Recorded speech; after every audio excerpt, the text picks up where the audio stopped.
live, Gene, with Power Talk. Good morning. Happy Monday. Welcome to Mercury retrograde. You know, we're going to be in this RE place for the next 3 weeks. And it's nothing to be afraid of. Just, double check everything that you communicate. Mercury affects communication and transportation. So, back up your computer, double check everything that you're saying to people. If you think you sent an email and you didn't get a response, send it again, that kind of thing. But it's a beautiful time to be doing RE things. How about let's reinvent ourselves during this Mercury retrograde, or reweave your grounding, or revisit. I revisited this weekend a painting that I'd started a year ago and I just hadn't worked on it. Really hadn't worked on it since the accident. And I got all my paints out yesterday and I painted all afternoon. Had a blast. So just enjoy it. And please visit my website if you've not done so already, jeanadrienne.com, and sign up for my newsletter. And I will send you your very own link to the online version of my Inner Speak card so that you can do clearings on yourself in the privacy of your home, on your own computer, and release the blocks. That's another RE thing. Let's do a bunch of releasing. Also, I am offering a web-based course. It's 9 one-hour videos. It's called Reconnecting Soul, so that you can activate all of your DNA. So enough about me. Let's bring on my guest today. My guest today is Carolyn Gervais. She's an author. She's a coach. And today we're going to be talking about her new book, Life Before Life. We're going to be talking about soul agreements and where we come from before we come here, before we incarnate. So welcome, Carolyn. Thank you. And Carolyn, can you tell everybody your website so they can find out more about you? It's awakeningyou.com. All right. So it's an amazing book. I finished it last night, and thank you very much for sharing it with me. But you've had an incredible life. Wow. I mean, I thought mine was wild and crazy, and then I read your book. There are a lot of similarities in there, and a lot of the similarities have to do, I think, with the soul agreements, the choices that we made before we came in here. And who we're going to play with and who's going to help us master our lessons, and that kind of thing. But before we talk about that, let's talk a little bit about you. So when was it that you first figured out that you weren't just a person, an earthling, here on planet Earth? Well, believe it or not, I was... I'd say between 2 and 4, which means I was probably about 3 years old. And it's like one day I blinked and I realized I was in this body for the first time. And I could not figure out how I got here. But I had this memory of where I had just come from. And which I felt was my real home. And I remember what it felt like. It felt very peaceful, very loving, safe. It wasn't chaotic like I was finding out this place was. It wasn't noisy. It was noisy here, and that really bothered me.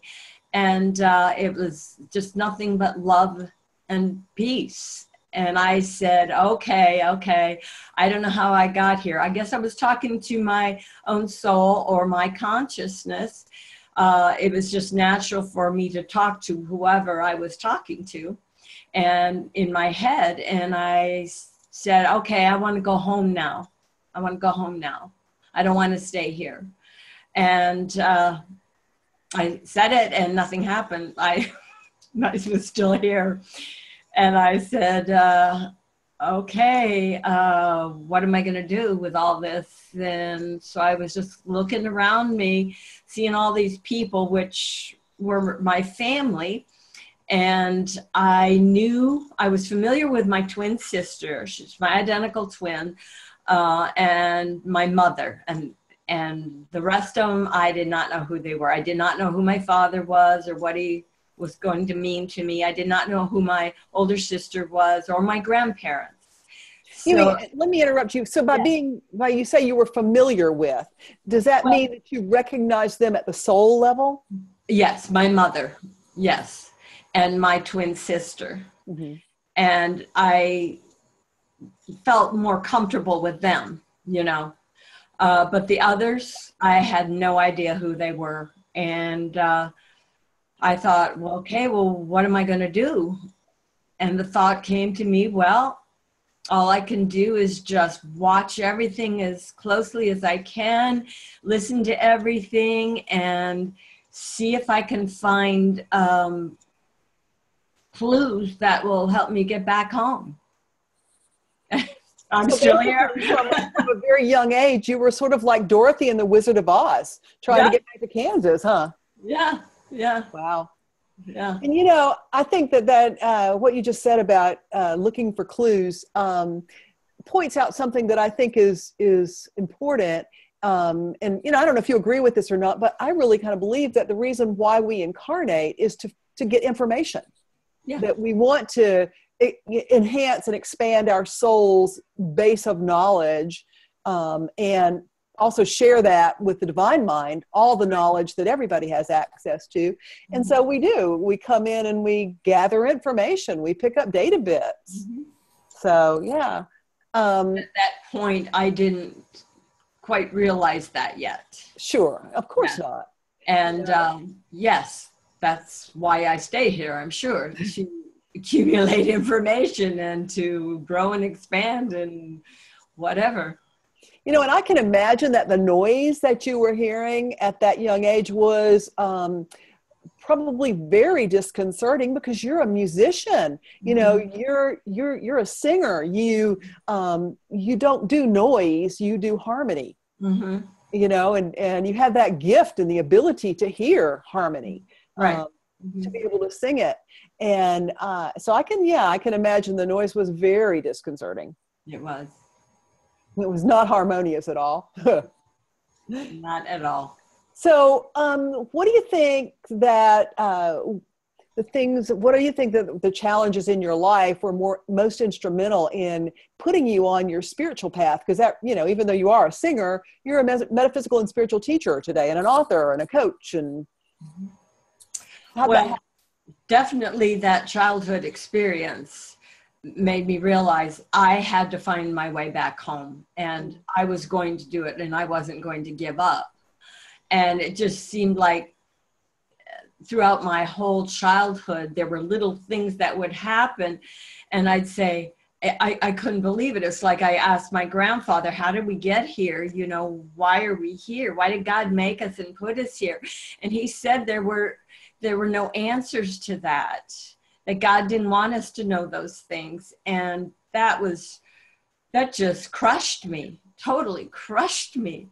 And I thought, well, how am I going to find out what I'm supposed to do here and figure out how to live this life if nobody knows the answers to my questions? So all through my life, I getting these zingers that said, well, it's not going to be as easy as you think, kiddo. You know? And then at 17, I mean, I sang throughout my life. I started singing when I was 4 with my twin sister. And but at 17 in high school, I met my very first boyfriend, and I got pregnant. And there went my singing career.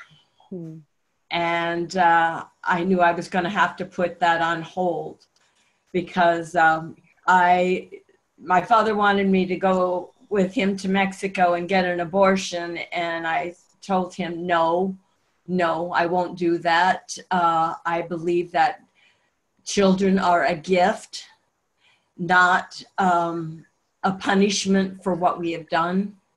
And I'm keeping my child. So I did.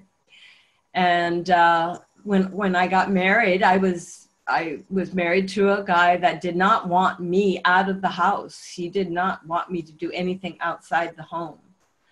He just wanted me to stay home and be a housewife and take care of our son.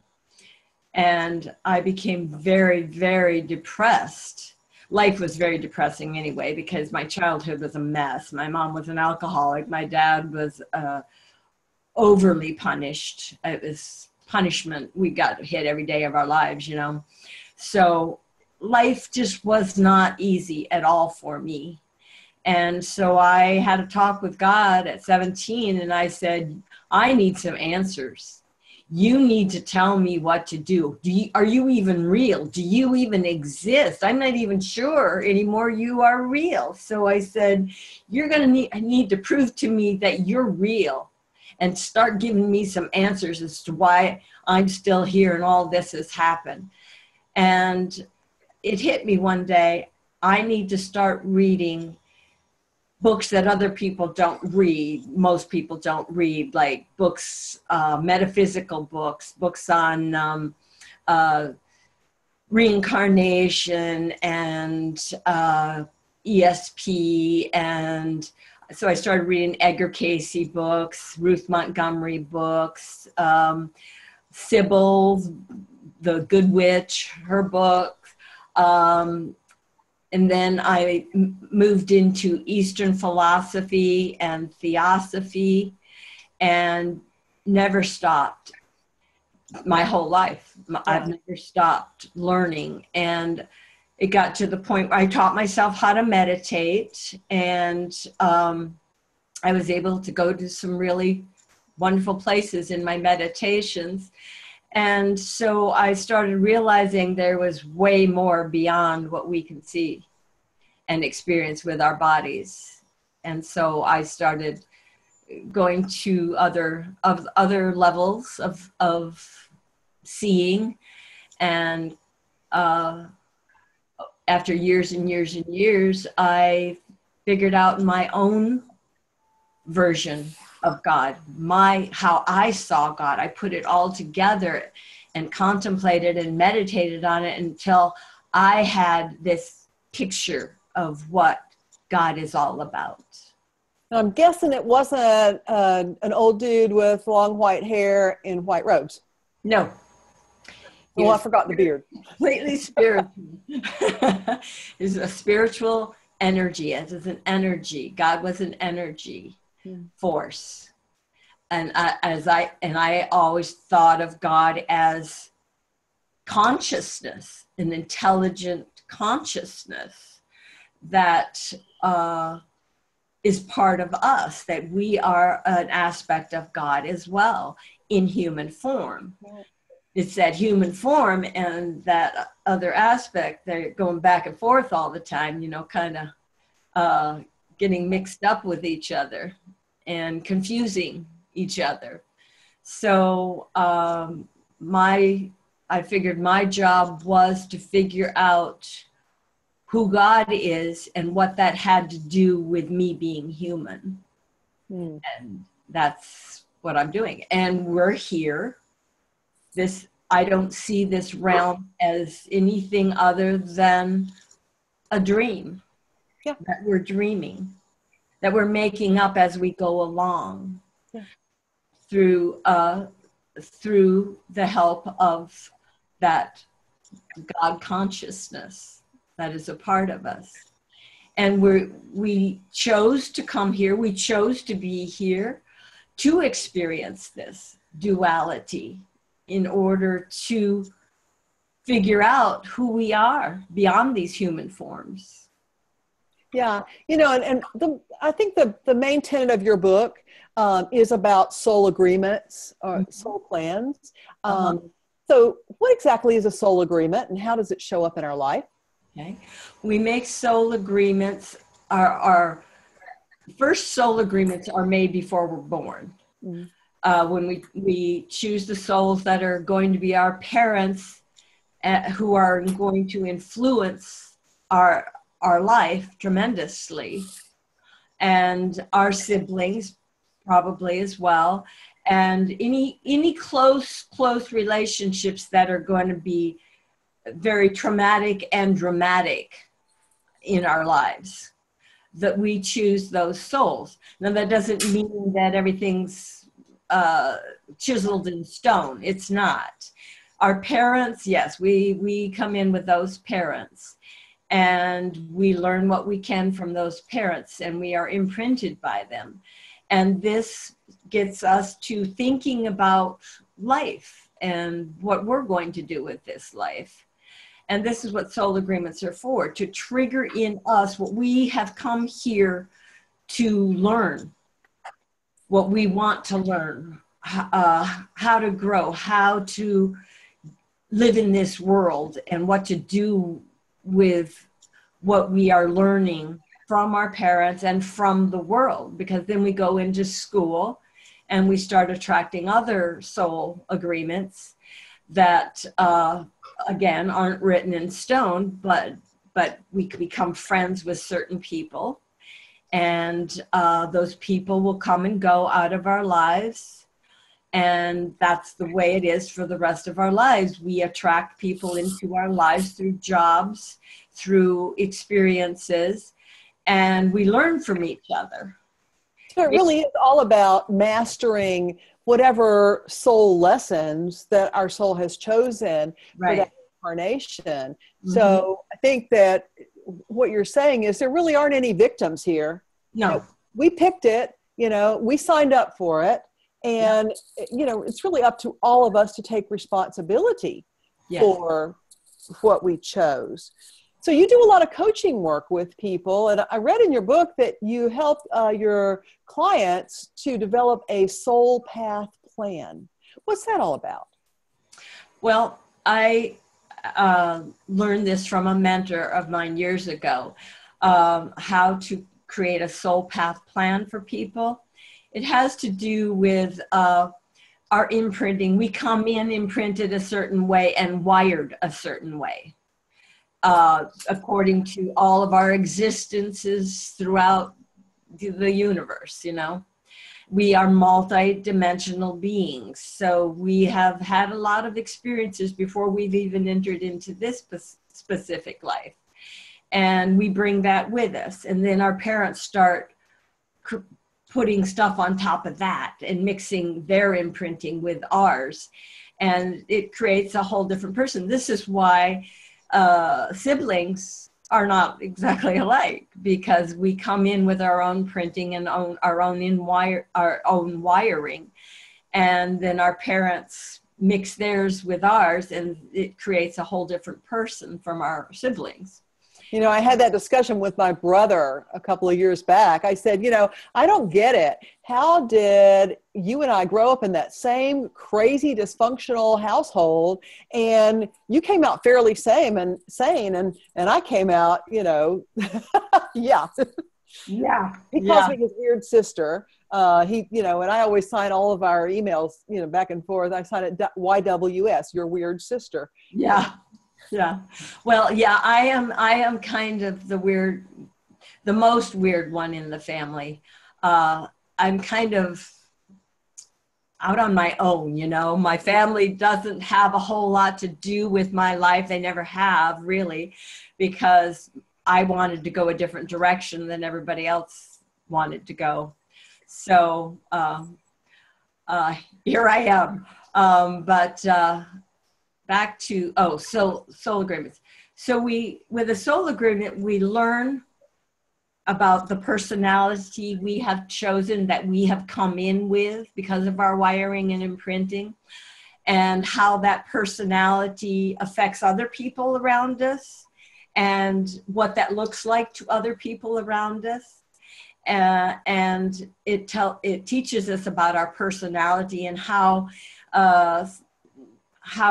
we can train it so we don't sabotage ourselves or say the wrong things so much, or whatever the case may be, or just be too open, Right. And we come in with wanting to know what our goal is. This is part of our soul agreement. What is our main goal that we want to accomplish in this particular incarnation? What kind of jobs are best for us according to our wiring and our psyche, and why we drew the kind of family we drew to us. And and what those parts, the parts they play in waking us up, and we helping to wake them up as well. Gotcha. And also to overcome our greatest fear. We come in with one main fear that overpowers all the others. Oh yeah, And mine's abandonment. yeah. That's me too. And we learn about that fear and how we can overcome it and use it to benefit us instead of to be afraid of it. So, so we have these agreements, we make a lot of choices. Does that mean that our life is preordained for a specific outcome? Tentatively, because we always have a choice in everything we think, feel, and do. We always have a choice.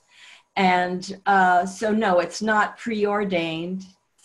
And we always have a choice in any situation we get into.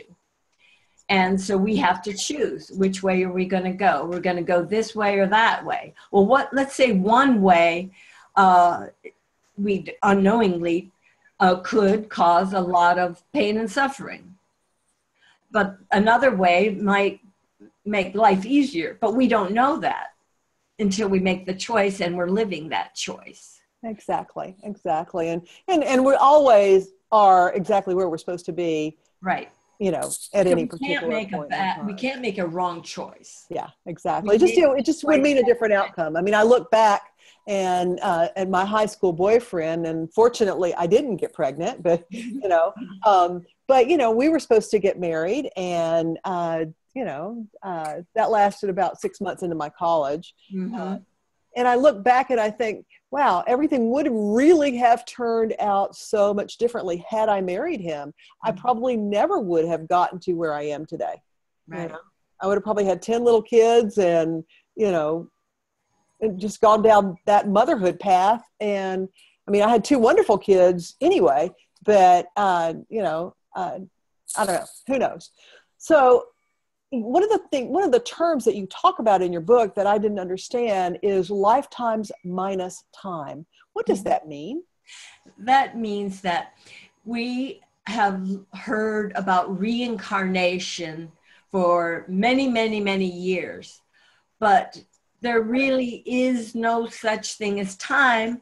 We created time in this duality. We created time to make life more orderly, make it easier. But time does not really exist outside this realm that we know of.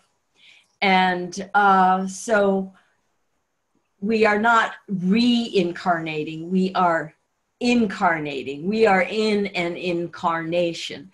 And all of our lives are all going on at the same time, just on different frequency levels. Sure. So which is why we get bleed through sometimes from other aspects of ourselves. And it's also why we're able to assist other aspects of ourselves to overcome hurdles. Right. We tap into these other aspects of ourselves unconsciously even. But also consciously through working with you or working with me or other people who do the kinds of work that we do. Mm-hmm. Yeah.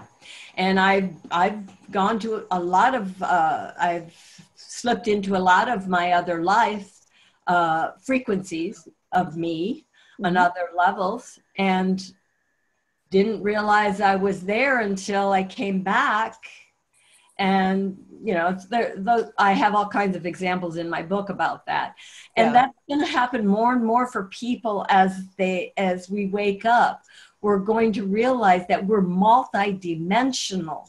There's no end to us. Right. And we're all one, really, all one in energy. Absolutely. As soul. And so we could even be incarnations of each other and not know it in these bodies. Absolutely. I get that completely. And, and folks, this is one of the reasons why I bring authors to you like Carolyn, because, so many people today are going through their stuff and they think they're the only ones. They feel disconnected. They they don't understand what's happening. And that's why reading a book like This Life Before Life can just show you that you're not the only one who's going through this stuff. And this may be what this means. We each have to make our own just differentiation about what something means for us as it relates to us. However, you need data in order to be able to do that. Right. So I highly recommend this book. It's Life Before Life by Carolyn Gervais. Carolyn, where can they get your book? You can get it on Amazon, and I think Barnes and Noble as well. But for sure, Amazon then. Yeah, but you can go to my Facebook page, or you can go to my awakeningyou.com webpage, and there's a link there to order the book. Perfect. The book. But Amazon also, and if you're trying to figure out why you're here and what you're supposed to do, go on awakeningyou.com and connect with Carolyn and start working with her to develop one of these soul path plans. It's very in-depth, the process, and I think it'd be extremely helpful. And one other thing that, as an author, I'm going to suggest this to everybody who reads Carolyn's book: go back on Amazon and write a review, because that really helps us when people do that. And if you have read any of my books, go back out there and write a review there for me too while you're at it. Let's just make this something for everybody. Yes. Well, this has been really interesting, Carolyn. Thank you so much for taking the time to show up with us today and to share your work, to share your book. We really appreciate what you're doing for the world. Thank you for being of service. Thank you so much. And viewers, next week, my guest is going to be a shaman. Her name is Gwilda Wiyaka. And we're going to talk about shamanism and what is that and how can you tap into your shamanic gifts as well. So don't miss us. Join us next time. And until then, remember, people who take responsibility for their lives create the reality they desire. I love each of you. Happy Mercury retrograde and have a great week. Bye-bye.